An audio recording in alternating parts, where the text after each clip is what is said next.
Hello दोस्तों, स्वागत है आप सभी का आपके अपने इस यूट्यूब चैनल पर। आशा है आप सभी लोग स्वस्थ होंगे, मस्त होंगे और अपनी पढ़ाई में व्यस्त होंगे। तो मैं आज आप सभी के लिए कक्षा 10 विषय गणित का एक बहुत ही महत्वपूर्ण पेपर लेकर आया हूं, जो कि आप सभी के बोर्ड परीक्षा में बहुत ही ज़्यादा हेल्पफुल रहने वाला है। तो चलिए मैं बिना समय को नष्ट किए इसको हल करवाना शुरू करता हूँ।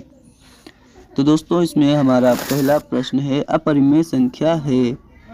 तो इसमें दोस्तों पहला ऑप्शन है रूट में 2, दूसरा ऑप्शन है रूट में 3, तीसरा ऑप्शन है रूट में 9, चौथा ऑप्शन है रूट में 7। तो दोस्तों इसमें हमारा सी वाला ऑप्शन राइट हो जाएगा, क्योंकि दोस्तों जब हम रूट में 9 का वर्गमूल निकालेंगे और 3 प्राप्त होगा, जो कि एक परिमेय संख्या है। इसके बाद दोस्तों इसमें हमारा 2 नंबर प्रश्न आता है, किसी द्विघात समीकरण y बराबर ax² plus bx plus c comma a is not equal to 0 के ग्राफ का आकार होगा। तो चलिए दोस्तों, चूंकि हमारे पास समय बहुत ही कम है, इसलिए मैं आपको डायरेक्ट प्रश्नों को हल करवाता हूं। तो दोस्तों चूंकि यहाँ पर x का स्क्वायर है, और जब x का स्क्वायर होता है तो जो ग्राफ होता है वो हमारा परवलयाकार अर्थात परवलयकार होता है। इसके बाद 3 नंबर प्रश्न आता है, समीकरण निकाय x बटे में a बराबर y बटे में b comma ax plus by बराबर में a² प्लस b² में y का मान होगा।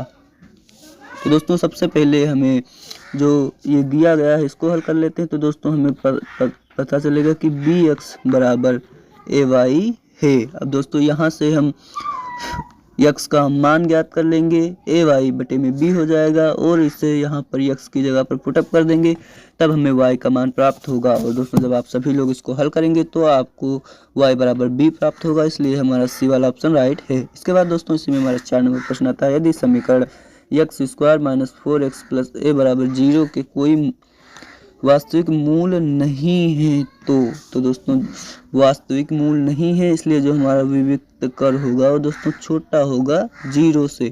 तो इस प्रकार हम दोस्तों हल करते हैं। विविक्त कर का सूत्र होता है b² माइनस 4ac, और दोस्तों यहाँ पर छोटा है 0 से। तो अब दोस्तों b² की जगह पर हम 4 दोस्तों b की जगह पर 4 रखेंगे, a की जगह पर दोस्तों चूंकि x² का गुणज 1 है इसलिए 1 रखेंगे, और c की जगह पर a रखेंगे। तो इस प्रकार से जब हम इसे हल करेंगे तब दोस्तों में 16 माइनस 4a प्राप्त हो जाएगा, और जो दोस्तों छोटा होगा 0 से। अब दोस्तों जो माइनस का 4a है इसे हम इधर ले आएंगे, और जब इधर लाएंगे तब हमें प्राप्त होगा 16 छोटा है 4a से। तो दोस्तों इसको जब हम काटेंगे तो 4 चक्कू 16 4 बार लगेगा। तो इस प्रकार से जहाँ पर आपको दोस्तों दिया हो कि a की तरफ इसका मुंह हो, उधर वो वाला ऑप्शन राइट हो जाएगा। तो दोस्तों अब आप ये वाला ऑप्शन देखते हैं तो हमारा b प्राप्त होता है, इसलिए b वाला ऑप्शन राइट है।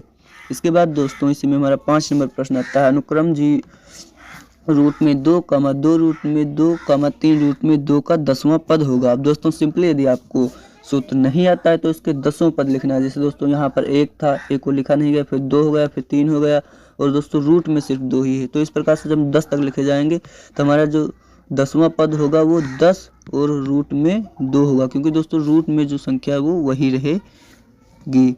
तो इस प्रकार से आपको रूट में 2 लिख देना है। फिर जब आप इसको जो 10 है इसको रूट के अंदर ले जाएंगे तो 100 हो जाएगा, क्योंकि 100 का वर्गमूल ही 10 होगा। इस प्रकार से जब आप 100 को 2 से गुणा करेंगे तो रूट में हमारा 200 हो जाएगा, इसलिए हमारा सी वाला ऑप्शन राइट होगा। इसके बाद दोस्तों 6 नंबर प्रश्न आता है, निम्नलिखित सारणी का माध्य होगा।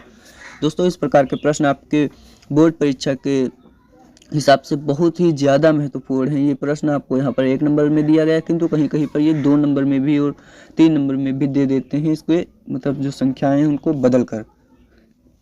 तो दोस्तों इसका जो मेथड है हल करने का वो थोड़ा बड़ा है, और इसको हल करने के लिए जगह ज़्यादा चाहिए, किंतु हमारे पास जगह की शॉर्टेज है, इसलिए हम आपको डायरेक्ट उत्तर बताते हैं। यदि आपको परेशानी होती है हल करने में तो आप हमें कमेंट बॉक्स में अवश्य बताइए। तो दोस्तों इसमें जो 6 का है वो सी वाला ऑप्शन राइट हो जाएगा। जब आप इसे हल करेंगे तो आपको माध्य 6 प्राप्त होगा। इसके बाद दोस्तों 7 नंबर प्रश्न आता है, त्रिभुज ABC तथा त्रिभुज DEF में AB बटे DE बराबर BC बटे FD हो तो दोनों त्रिभुज समरूप होंगे। यदि आपको दोस्तों इसमें बताना है कौन सा सही है तब समरूप होंगे। तो दोस्तों पहले हम दोनों त्रिभुज बना लेते हैं। तो दोस्तों एक त्रिभुज ये हो गया और एक त्रिभुज ये हो गया। दोस्तों इसको हम लिख लेते हैं ABC, और इसको दोस्तों लिख लेते हैं DE और F। तो दोस्तों यहाँ पर देखते हैं तो AB बराबर है DA के, अर्थात ये जो AB है वो दोस्तों डी ई के बराबर, इसलिए ये वाली डी ई के बराबर हो गया। अब दोस्तों बताता बी सी एफ डी के बराबर है, तो जो बी सी है ये दोस्तों एफ डी के बराबर हो गया। अब यहाँ से दोस्तों जो हम देखते हैं तो जो कोण डी है वो कोण बी के बराबर रहेगा, इसलिए हमारा जो डी वाला ऑप्शन है कोण बी बराबर कोण डी वो राइट हो जाएगा। इसके बाद दोस्तों इसी में हमारा नहीं दोस्तों 8 नंबर प्रश्न आता है, शीर्ष 0,4, 0,0 और 3,0 वाले त्रिभुज का परिमाप होगा। तो अब दोस्तों सिंपली आपको परिमाप ज्ञात करने के लिए करना क्या होगा कि इनके जो भुजाएं हैं उनकी लंबाइयां अर्थात दूरियां ज्ञात करनी होंगी। तो दोस्तों आपको दूरियां ज्ञात करने के लिए दूरी का सूत्र लगाना होगा, जो कि कुछ इस प्रकार से होता है कि दूरी बराबर में रूट के अंदर x2 का स्क्वायर और माइनस x1 का स्क्वायर, और दोस्तों फिर प्लस दूसरे ब्रैकेट में रूट के अंदर ही y2 का स्क्वायर और माइनस y1 का स्क्वायर। तो दोस्तों अब आप जब इसी में मान डालेंगे इससे निकाल कर, तो आपको दोस्तों भुजाओं की लंबाइयाँ प्राप्त होंगी, और परिमाप का अर्थ होता है पूरी माप। तो दोस्तों जब आप भुजाओं की लंबाइयाँ प्राप्त कर लेंगे और तीनों भुजाओं को जोड़ देंगे तो आपका जो ऑप्शन सी है 12 वो राइट हो जाएगा। और दोस्तों इसमें आपको जो बिंदु दिए गए इनमें इसको दोस्तों आपको x1 मान लेना है, इसको x2 मान लेना है, और दोस्तों ये वाला जो है इसको y2 और इसको आपको दोस्तों y1 मान लेना है और हल कर देना है। इसके बाद दोस्तों इसमें हमारा 9 नंबर प्रश्न आता है, यदि 3 tan a is equal to 4 हो तो sec a का मान होगा। तो दोस्तों आप जानते हैं कि जब हम tan a सिर्फ लिखेंगे तो ये 4/3 हो जाएगा। अब दोस्तों जानते हैं कि tan a के लिए जो होता है लाल बटे का तो लंब बटे में आधार होता है। तो इस प्रकार से दोस्तों ये आपको लंब बटे में आधार दिया गया। आप दोस्तों पाइथागोरस प्रमेय का यूज करेंगे और कर्ण निकाल लेंगे, तो दोस्तों कर्ण आपको 5 प्राप्त होगा। जब आप इस यहाँ पर कर्ण निकालेंगे तो दोस्तों ये 5 हमें मिल गया। अब दोस्तों सेक ए कोस ए का उल्टा होता है, तो दोस्तों कोस ए हम पहले ज्ञात करते हैं। कोस ए जब दोस्तों ज्ञात करेंगे तो हमें आधार बटे कर्ण होता है, तो उसको दोस्तों हम आधार 3 लिख लेते हैं और बटे कर्ण 5 हो जाता है। अब दोस्तों इसको हम पलट देते हैं तो हमें सेक ए प्राप्त होगा 5/3, इसलिए जो हमारा डी वाला ऑप्शन है वो राइट हो जाएगा। इसके बाद दोस्तों इसी में हमारा 10 नंबर प्रश्न भी आता है, जिसमें दिया गया है tan alpha plus cot alpha बराबर 5 हो तो tan स्क्वायर अल्फा और प्लस कॉट स्क्वायर अल्फा का मान होगा। तो इसको दोस्तों सिंपली आपको करना क्या है कि a प्लस बी का होल ऑफ स्क्वायर बराबर a square plus b square plus 2ab वाले से हल कर देना है। तो दोस्तों इसको जब हम दूसरी साइड में रखेंगे और जो बाकी होगा उससे दूसरी साइड में लाएंगे तो हमें सूत्र प्राप्त होगा tan अल्फा प्लस दोस्तों कॉट अल्फा का होल ऑफ स्क्वायर, और दोस्तों माइनस में रहेगा 2 tan अल्फा और इनटू में कॉट अल्फा। अब दोस्तों चूंकि जो tan अल्फा है वो कॉट अल्फा का उल्टा है, इसलिए हम कॉट अल्फा को 1/tan अल्फा लिख लेंगे, जिससे tan अल्फा और tan अल्फा कट जाएगा, यहाँ पर सिर्फ 2 बचेगा।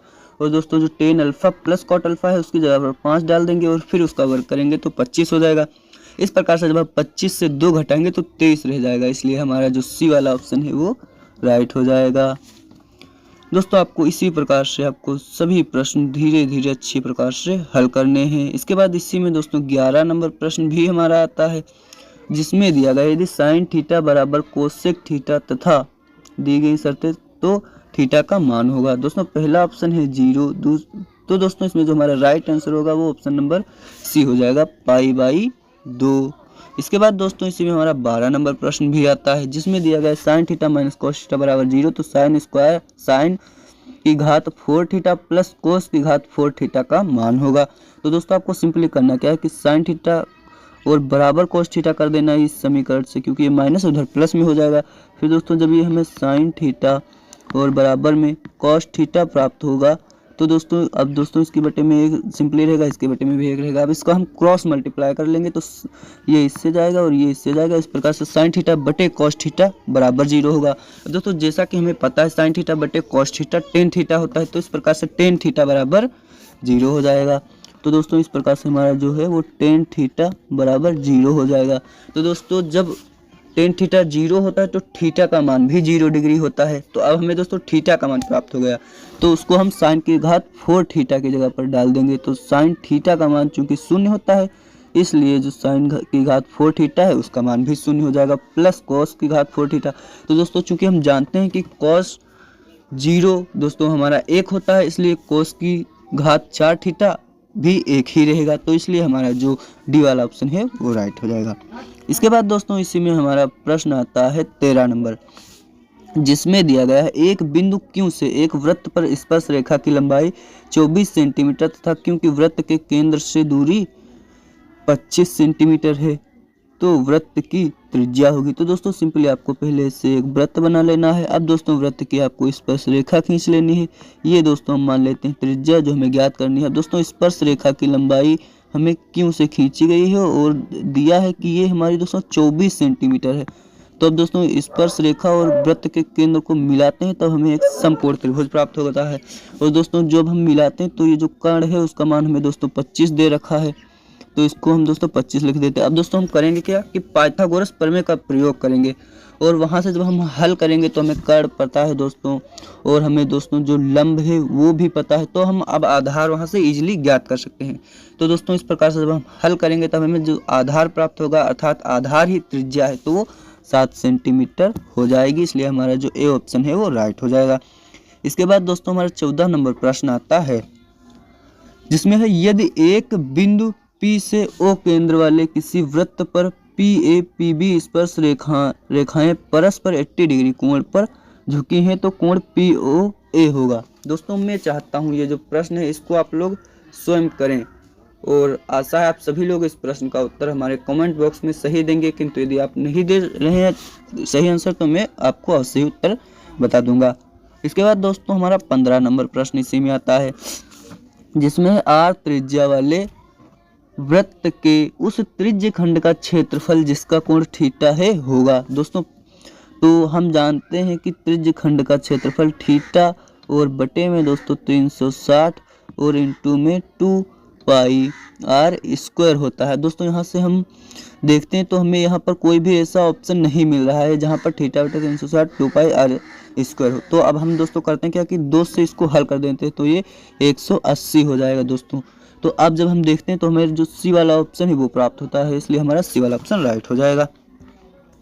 इसके बाद दोस्तों इसी में हमारा 16 नंबर प्रश्न भी आता है, जिसमें दिया गया एक ठोस पाइप का व्यास 4 सेंटीमीटर है तथा उसकी लंबाई 20 सेंटीमीटर। पाइप में प्रयुक्त धातु का आयतन होगा। तो दोस्तों इसमें भी आपको सिंपली करना क्या है कि जो पाइप होते हैं वो बेलनाकार होते हैं, वो बेलन का आयतन दोस्तों हमारा कुछ पाई आर स्क्वायर एच होता है। अब दोस्तों एच का मान आपको 20 सेंटीमीटर दिया गया है और दोस्तों व्यास 4 सेंटीमीटर दिया गया है। हम जानते हैं दोस्तों कि व्यास का आधा त्रिज्या होता है, इसलिए त्रिज्या 2 सेंटीमीटर होगी। तो अब दोस्तों आर की जगह पर हम त्रिज्या 2 सेंटीमीटर रख देंगे और एच की जगह पर हम दोस्तों ऊंचाई 20 सेंटीमीटर लिख देंगे। इस प्रकार से जब हम इसे हल करेंगे तो दोस्तों ये हमारा जो 80 पाई सेंटीमीटर क्यूब है वो राइट हो जाएगा। आशा है आप सभी लोग कैलकुलेशन तो दोस्तों कर ही लेंगे। इसके बाद दोस्तों इसी में हमारा 17 नंबर प्रश्न भी आता है, आर त्रिज्या के ठोस गोले का कुल पृष्ठीय क्षेत्रफल होगा। दोस्तों पहला ऑप्शन है 2 पाई आर स्क्वायर, दूसरा ऑप्शन है 4 पाई आर स्क्वायर, तीसरा ऑप्शन है 3 पाई आर स्क्वायर और चौथा ऑप्शन है 6 पाई आर स्क्वायर। तो दोस्तों अर्धगोला हमारा कुछ इस प्रकार का होता है। दोस्तों अर्धगोला दोस्तों हमारा कुछ ऐसे होगा। तो दोस्तों हम जानते हैं कि किसी गोले का जो क्षेत्रफल होता है वो 4 पाई आर स्क्वायर होता है। अब दोस्तों हमें अर्धगोले का सिर्फ क्षेत्रफल क्या करना है तो वो 2 पाई आर स्क्वायर होगा। किंतु दोस्तों गोला तो इस प्रकार से होता है, तो इसको जब हम काटेंगे तो हमें एक ये वाला पृष्ठ भी मैं कलर चेंज करके बताता हूँ आपको, एक ये वाला पृष्ठ भी प्राप्त होगा सिंपली। तो आपको आधा तो ये है लेकिन ये वाला पृष्ठ जब काटेंगे तब प्राप्त होगा। तो इस पृष्ठ का क्षेत्रफल जो वृत्त होगा उसके क्षेत्रफल के बराबर होगा। तो वृत्त का क्षेत्रफल भी इसमें हम जोड़ देते हैं जो कि होता है पाई आर स्क्वायर। तो दोस्तों इस प्रकार से 2 pi r square plus pi r square हमारा हो जाएगा 3 पाई आर स्क्वायर, इसलिए हमारा जो ऑप्शन नंबर सी है वो राइट हो जाएगा। इसके बाद दोस्तों इसी में हमारा 18 नंबर प्रश्न भी आता है, निम्नलिखित सारणी का माध्यक वर्ग होगा। तो दोस्तों इसको आपको मैंने बताया कि इसको आप लोग स्वयं हल करना, मैं उत्तर आपको बता दे रहा हूँ। इसमें जो सी वाला ऑप्शन है वो राइट हो जाएगा। दोस्तों जैसा कि आप लोग जानते हैं मेरे पास उतनी जगह भी अवेलेबल नहीं है और मैं मतलब इन सब प्रश्नों को इस वीडियो में करा भी नहीं सकता क्योंकि ये बहुत ही लंबे हैं और ये बहुत ही इम्पोर्टेंट हैं, इसलिए ये प्रश्न आपको खुद आने चाहिए क्योंकि ये हर साल प्रायिकता से संबंधित प्रश्न माध्यक, माध्य वर्ग माध्य। ये दोस्तों बहुत ही आते हैं रिपीटेड प्रश्न, इनको आप लोगों को बहुत ढंग से करके जाना है। यदि आपको दोस्तों ये प्रश्न करने में परेशानी हो रही है तो दोस्तों आप कमेंट बॉक्स में बताइए, हम इसका भी आपको एक प्यारा सा सॉल्यूशन प्रोवाइड करेंगे। इसके बाद दोस्तों इसी में हमारा 19 नंबर प्रश्न भी आता है, जिसमें दिया गया है एक बारंबारता सारणी का माध्य तथा माध्यक क्रमशः 30 तथा 35 है, तो इसका बहुलक होगा। तो दोस्तों हम जानते हैं कि जो बहुलक होता है वो दोस्तों बराबर होता है 3 गुणे में दोस्तों माध्य को सिर्फ मान लिख लेते हैं और -2 गुणे में दोस्तों माध्य होता है। तो अब दोस्तों इसमें हमें माध्यक और माध्य का मान दे रखा है। तो दोस्तों इसमें हमें जो माध्य दिया है वो दोस्तों 30 है और माध्यक 35 है। तो दोस्तों इसको जब हम हल करेंगे 35 को दोस्तों, तो इसको हम लिखेंगे 3 और गुणे में 35 और दोस्तों -2 और गुणे में 30। तो दोस्तों जब हम इसको हल करेंगे गुणा करके, तब हमें जो 45 है वो राइट आंसर प्राप्त हो जाएगा। इसके बाद दोस्तों इसी में हमारा 20 नंबर प्रश्न भी आता है। दिया गया है यदि एक घटना निश्चित रूप से घटती है तो उसकी प्रायिकता है। तो दोस्तों जब कोई घटना निश्चित रूप से घटित ही होती है तो उसकी प्रायिकता दोस्तों 1 होती है, इसलिए हमारा जो डी वाला ऑप्शन है वो राइट हो जाएगा। इसके बाद दोस्तों हमारा खंड बात है, जिसमें आपको वर्णनात्मक प्रश्न दिए गए हैं। तो दोस्तों सिंपली आपको करना क्या है, इस प्रश्न को पढ़ना है पहले। अभाज्य गुणनखंड विधि द्वारा 25, 20 और 10, 530 का लासा और मासा ज्ञात करना है। तो दोस्तों आपको सबसे पहले इनके गुणनखंड ज्ञात कर लेने हैं और उसके बाद आपको लासा और मासा ज्ञात कर देना है। दोस्तों ये तो इजी है, आप लोग स्वयं ही कर सकते हैं। इसके बाद दोस्तों इसी में हमारा 20 नंबर प्रश्न भी आता है, जिसमें दिया सिद्ध कीजिए कि 2 रूट में 3 अपरिमेय संख्या है। दोस्तों ये तो प्रश्न आपका मोस्ट इम्पोर्टेंट है, आपको दोस्तों सिर्फ वैल्यू बदल के दे सकता है और बाकी प्रश्न ये अवश्य ही देगा, क्योंकि अभी तक ऐसा कोई ईयर ही नहीं गया जिसमें ये प्रश्न मतलब इस पर आधारित प्रश्न ना आए हों। इसलिए आपको दोस्तों इन प्रश्नों की प्रैक्टिस कर लेना है, सिर्फ ये थ्योरेटिकल है, आपको कैलकुलेशन नहीं करनी है ज़्यादा। तो दोस्तों इस प्रकार से आप लोग इसे भी कर लेना और ज़रूर करना, इसे एकदम 100% करना। इसके बाद दोस्तों इसी में हमारा सी नंबर प्रश्न भी आता है। दिया गया यदि कोई रेखा ABC त्रिभुज की भुजाओं AB तथा AC को क्रमशः D तथा E पर प्रतिच्छेद करे तथा भुजा BC के समांतर हो तो सिद्ध कीजिए कि AD बटे AB बराबर AE बटे AC। इसके बाद दोस्तों इसमें हमारा डी नंबर प्रश्न भी आता है, जिसमें दिया गया है बिंदुओं A ब्रैकेट में -1,7 तथा B ब्रैकेट में 4, -3 को मिलाने वाले रेखाखंड को 2:3 में विभाजित करने वाले बिंदुओं के निर्देशांक ज्ञात कीजिए। दोस्तों आपको कुछ कार्य तो आपसे करना ही होगा, हम दोस्तों यहाँ पर करा देंगे, आप देख लेंगे और फिर से आप दोस्तों अपनी मस्ती में मतलब टहलते रहेंगे। आप लोगों को इन्हें स्वयं करना है।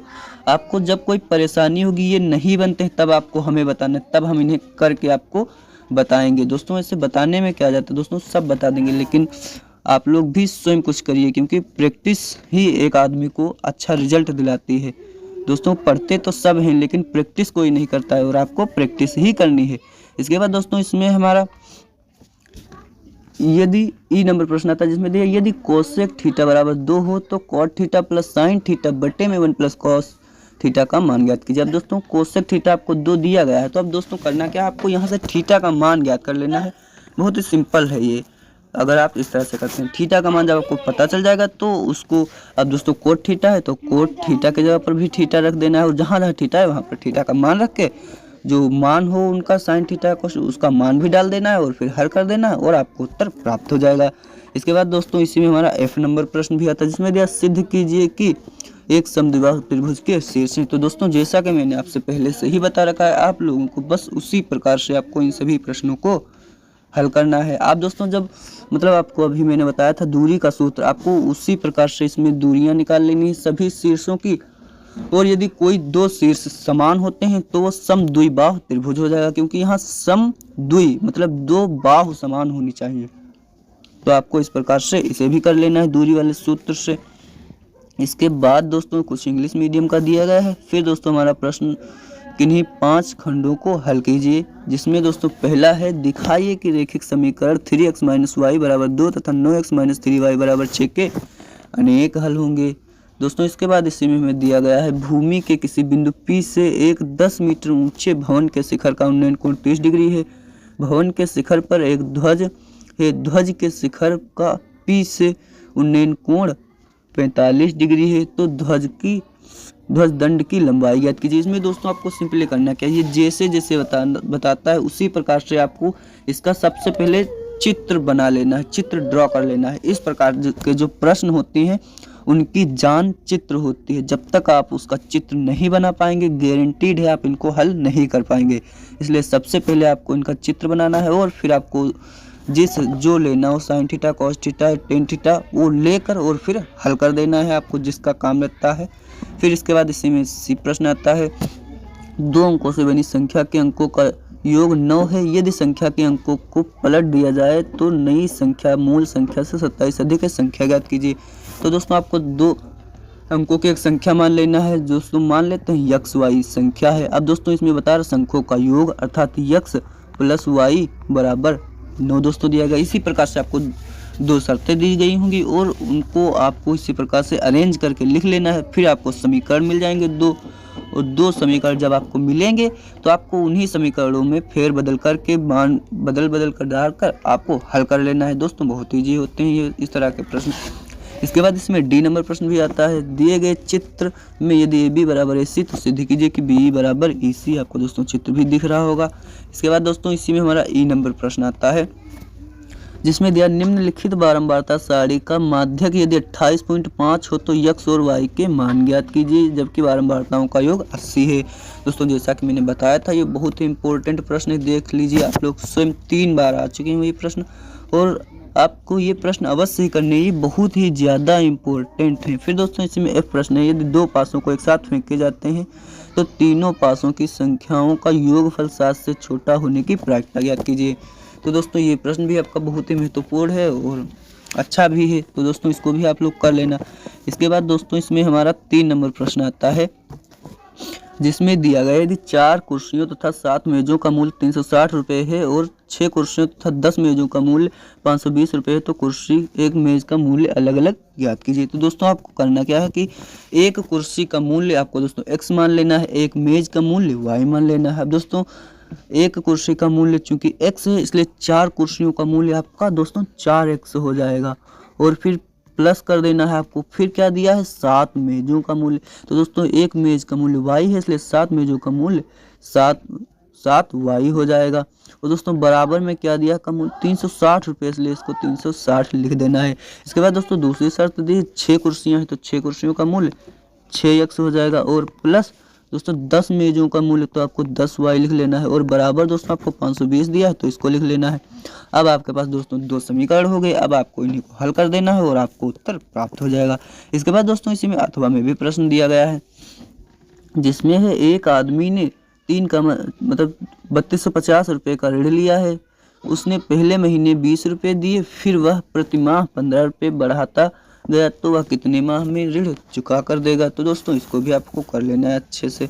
इसके बाद दोस्तों इसी में हमारा 4 नंबर प्रश्न भी आता है, एक बहुमंजिल भवन के शिखर से देखने पर 8 मीटर ऊंचे भवन के शिखर तथा तल का अवनमन कोण क्रमशः 30 डिग्री 45 डिग्री पाया गया। बहुमंजिल भवन की ऊंचाई और दोनों भवनों के बीच की दूरी ज्ञात करनी है। जैसा कि मैंने बताया था कि ये बहुत ही महत्वपूर्ण है और इनकी जान जो है वही दोस्तों चित्र है। आपको चित्र जरूर बनाना है, जब तक आप चित्र नहीं बनाएंगे आपसे ये प्रश्न नहीं हल होंगे, गारंटीड है दोस्तों। इसके बाद दोस्तों इसी में हमें दिया सिद्ध कीजिए sine theta plus cosec theta plus cos theta plus sec theta का होल ऑफ स्क्वायर बराबर है 7 plus tan square theta plus cot square theta के। तो दोस्तों ये प्रश्न भी आपको कर लेना है। इसके बाद दोस्तों इसी में हमारा 5 नंबर प्रश्न भी आता है जिसमें दिया है दिए गए चित्र का संपूर्ण पृष्ठीय क्षेत्रफल ज्ञात कीजिए। आपको दोस्तों चित्र दिया गया है जिसमें ए बी बराबर 3.5 सेंटीमीटर है, खिलौने की ऊंचाई 5 सेंटीमीटर है। दोस्तों चित्र है और आपको इसको हल कर लेना है। इसमें अथवा में भी प्रश्न दिया गया है, पानी से भरे एक अर्धगोलीय टैंक का एक पाइप द्वारा 3 सही 4/7 लीटर प्रति सेकंड की दर से खाली किया जाता है। टैंक को आधा खाली करने में कितना समय लगेगा? टैंक का व्यास 3 मीटर। तो दोस्तों इसे भी आपको कर लेना है। आशा है आप सभी को हमारी वीडियो बहुत ही पसंद आई होगी और आप सभी ने हमारे चैनल को लाइक सब्सक्राइब कर लिया होगा। तो चलिए मिलते हैं आपसे किसी अगली अच्छी सी वीडियो के साथ। तब तक के लिए आप सभी लोग अपना ध्यान रखिएगा, स्वस्थ रहिएगा, मस्त रहिएगा, अपनी पढ़ाई में व्यस्त रहिएगा। धन्यवाद।